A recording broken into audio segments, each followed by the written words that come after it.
Hello everyone, my name is Nazim and my research project is measuring and monitoring particle size distribution and grade to divert low value waste.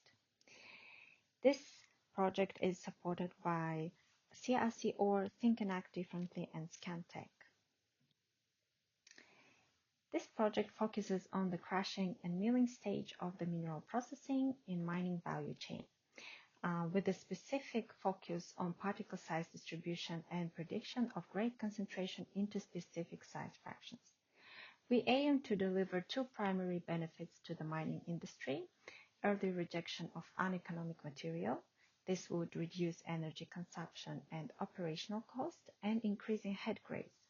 This is accomplished by early physical rejection of waste material through pre-concentration techniques. The research aligns closely with other projects in the training center, such as HDR11, HDR13, and HDR16, all of which study different aspects of particle size distribution. In this research study, we focus on preferential grade by size deportment as one of the elements of grade engineering. Grade deportment by size is a phenomenon when grades tend to concentrate into specific size fractions during comminution.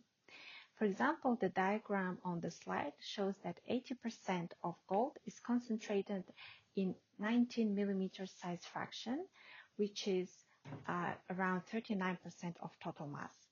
This kind of behavior of the ore refers as a grade by size deportment.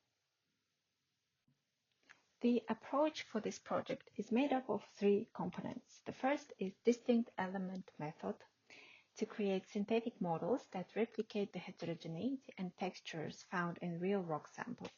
The second component is laboratory experiments such as crushing, chemical assays, and micro-XRF studies. The third component uses computerized tomography, CT data, as a basis for generating synthetic models. DM modeling simulates rock behavior by representing it as an assembly of bonded particles. For this study, we use particle flow code software. We calibrated initial model by uniaxial compression test of one rectangular sample, which was loaded by using top and bottom walls moving toward each other.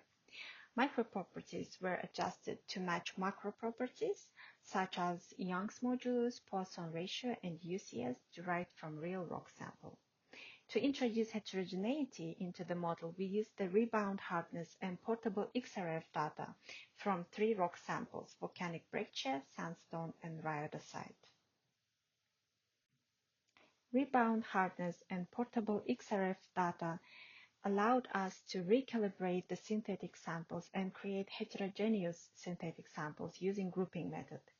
Each texture feature was grouped together and assigned different microproperties based on rebound hardness and portable XRF maps. Following this, we conducted breakage simulation and we also did fragmentation analysis. In this slide, we can see a breakage pattern from laboratory tests and from PFC simulations. The images shows us that the fragment shape, location, and size produced during the laboratory tests correspond with ones produced from the PFC simulations.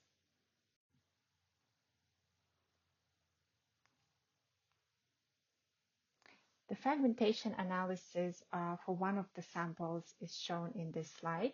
The mass distribution is close to the mass distribution from laboratory tests, and the grade concentration is high in fine size fraction.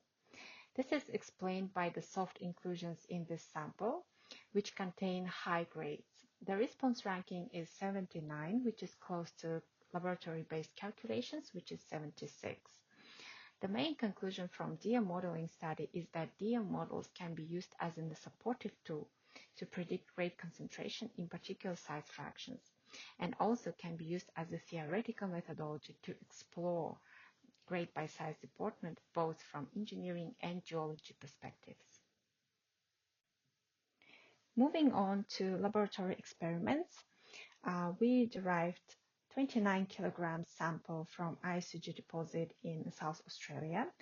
The sample consists primarily of earthy hematite breccia with visible mineralization of chalcopyrite and bornite.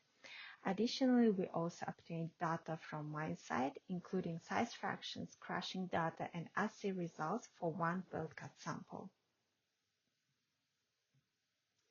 29 kilogram bulk rock sample was crushed into 7 size fractions using a jaw crusher, and each size fraction was analyzed by chemical assay to measure copper content in each size fraction.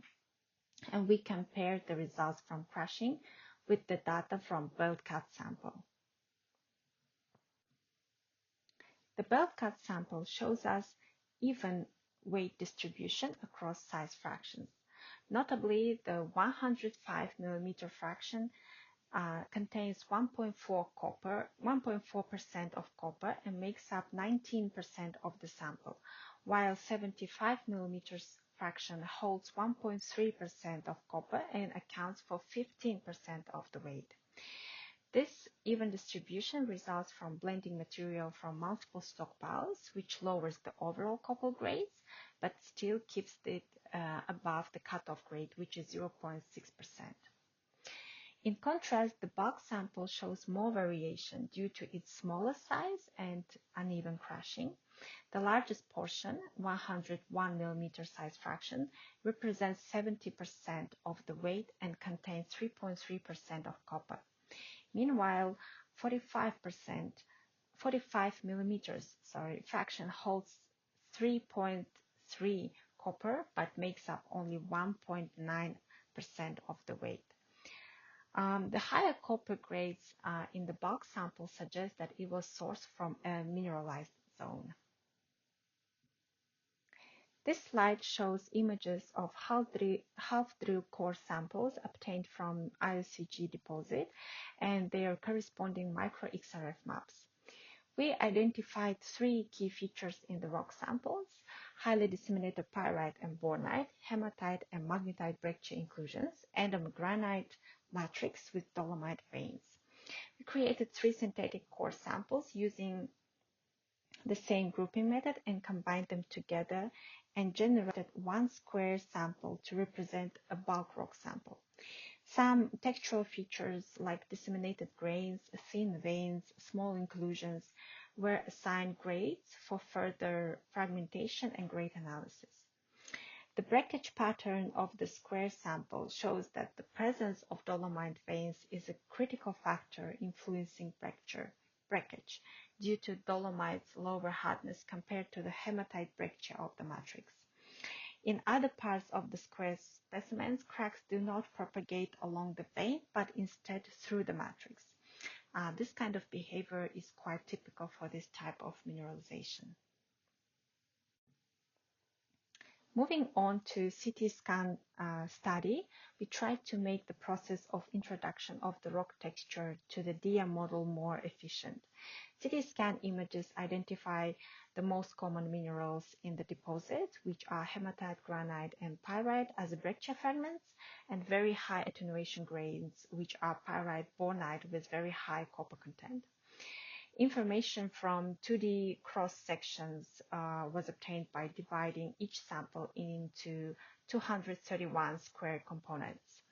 And for each square component, we collected X and Y coordinates, density, copper concentration, and mineral content proportion. The copper concentration data enables the calculation of grade per size fraction in further fragmentation analysis. The data from each CT scan 2D slice was transferred into a readable file and then imported into PFC 2D. And the PFC was able to create these 3 synthetic samples by using grouping method.